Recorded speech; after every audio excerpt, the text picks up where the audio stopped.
का नए कृषि कानून के खिलाफ राजधानी की सीमाओं पर चल रहे किसानों का आंदोलन और तेज हो गया है। केंद्र सरकार के साथ मंगलवार को वार्ता विफल होने के बाद नए कानून का विरोध कर रहे किसान संगठनों का कहना है कि उनका आंदोलन और तेज होगा। आंदोलन को और तेज करने के लिए बुधवार को पंजाब से और अधिक किसानों का जत्था दिल्ली आएगा। इसके अलावा मध्य प्रदेश और उत्तर प्रदेश से भी किसान आंदोलन में शामिल हो सकते हैं।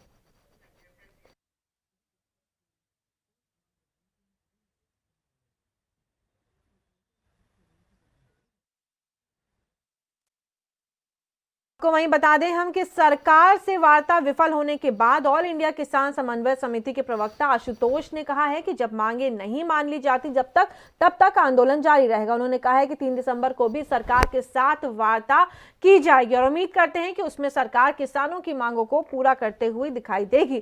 कानून को सरकार वापस लेगी। वहीं आशुतोष ने कहा है कि तब तक किसानों का आंदोलन न सिर्फ जारी रहेगा बल्कि तेज भी होगा। तो ये तमाम बातें आपको बता दें और इसी खबर पर आपको बता दें कि हमारे संवाददाता विनीत कपूर हमारे साथ जुड़ रहे हैं। विनीत, आज चंडीगढ़ में भी जिस तरीके से यूथ कांग्रेस ने प्रदर्शन किया है, उनके ऊपर भी पुलिस ने कड़ा रुख अपनाते हुए उनके ऊपर वाटर कैनन से छिड़काव किया है। तमाम मुश्किलें उनको भी झेलने पड़ी हैं। विनीत, बिल्कुल, देखिए स्वाति, अगर बात करें तो सबसे पहले मैं तस्वीर दिखाना चाहूंगा। ये तस्वीर है यूथ कांग्रेस के जो वर्कर थे, जो कार्यकर्ता थे, जो इस प्रदर्शन का हिस्सा बनते हुए नजर आए थे। चंडीगढ़ में जिस तरह से इनके ऊपर लाठियां भांजी गई, चंडीगढ़ में जिस तरह से इनके ऊपर पानी की बौछारें की गई और कुछ यूथ के जो लीडर हैं उनको डिटेन तक पुलिस ने कर लिया। ये तस्वीरें हैं इनकी, अभी भी पानी में पूरी तरह से भीगे हुए हैं, कपड़े इनके पूरी तरह से पानी में भीगे हुए हैं, विरोध कर रहे हैं सीधे तौर पर केंद्रीय खेतीबाड़ी कानूनों को। और आज किसानों के समर्थन में चंडीगढ़ में लामबंद हुए थे। मुख्यमंत्री मनोहर लाल खट्टर के घर का इन्होंने घेराव करना था कि मुख्यमंत्री की तरफ से जिस तरह से हरियाणा में किसानों के ऊपर कहीं ना कहीं लाठियां भांजी गई, पानी की बौछारें की गई, इसके अलावा आंसू गैस के गोले दागे गए, उसको लेकर मुख्यमंत्री किसानों से माफी मांगे। ये बात कर रहे थे, कुछ लोग भी हमारे साथ बातचीत कर देते हैं।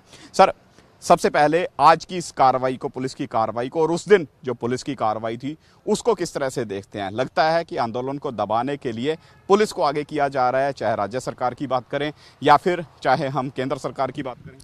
जो भी कार्रवाई है पूरी तरह निंदनीय है। हमारा संवैधानिक हक है कि हम शांति से कोई भी प्रोटेस्ट करते हैं। हम क्या, हर नागरिक का हक है कि वो प्रोटेस्ट कर सकता है, अपनी आवाज़ उठा सकता है। इसीलिए तो ये इसको डेमोक्रेसी, लोकतंत्र बोला जाता है। पर जो बीजेपी सरकार है, पहले इन्होंने लोगों को धर्म के नाम पर बांटा, जो इनकी बातों में नहीं आया उसको ये मतलब अपने प्रेशर से, सरकारी तंत्र से दबा रहे हैं। हमारा हक है कि हम दिल्ली जाकर अपनी बात कह सकते हैं।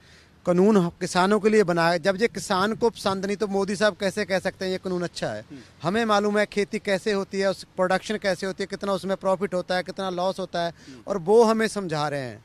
अब वो क्या कर रहे हैं कि जब हम अपनी बात रख रहे हैं, अपना संवैधानिक हक रख रहे हैं कि हम शांति प्रिय लोग जब जा रहे हैं अपनी बात करने, तो वो कभी सड़क में गड्ढे खोद देते हैं, कभी बैरियर लगा देते हैं, कभी फोर्स लगा देते हैं, कभी जानलेवा तार लगा देते हैं। तो आज क्या हुआ, जहाँ पे पानी की बौछारें डाली गई, लाठीचार्ज हुआ, हमारे साथियों को गिरफ्तार किया गया, कई साथी जख्मी भी हो गए। तो हम यही पूछना चाहते हैं कि हम हैं कौन? हम नागरिक हैं इस देश के, क्या हमें हक नहीं है? अगर कोई मुस्लिम भाई यहाँ पे प्रोटेस्ट करता है तो उसको बोल दिया जाता है आप पाकिस्तान चले जाओ, आप पाकिस्तानी है।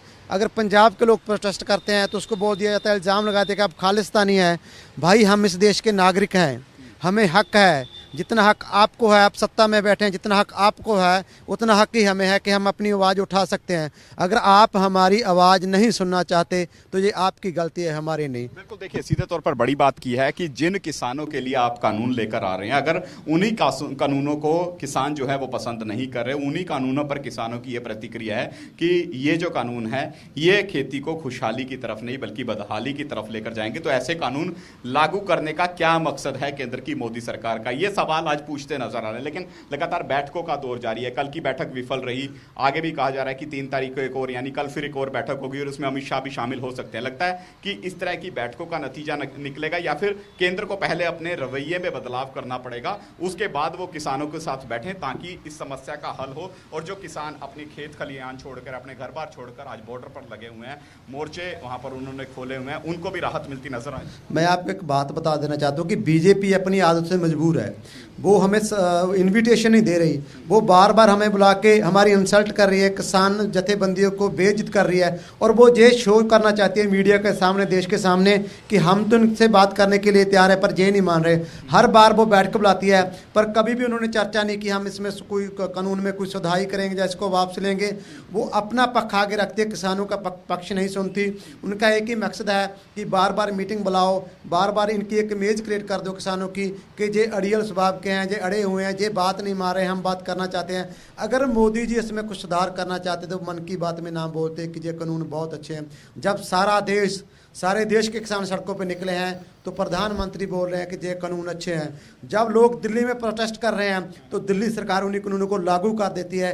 तो ये बीजेपी का अड़ियल रवैया है, वो एक मैसेज दे रहे हैं कि हम लोकतंत्र को नहीं मानते, हम लोगों को नहीं मानते, हमारा मन है, हमारा अड़ियल स्वभाव है, हम इसको करेंगे। अगर उन्होंने करना होता, उनको मालूम हुआ कि सारे देश का किसान आ रहा है, तो किसानों के बीच बैठकर वो ये बात करते। किसानों के बीच में बैठ के बात करते, किसानों की बैठक में अपने रवैये को चेंज करके जाते, तभी समाधान जो है वो होता हुआ नजर आता। जी स्वाति।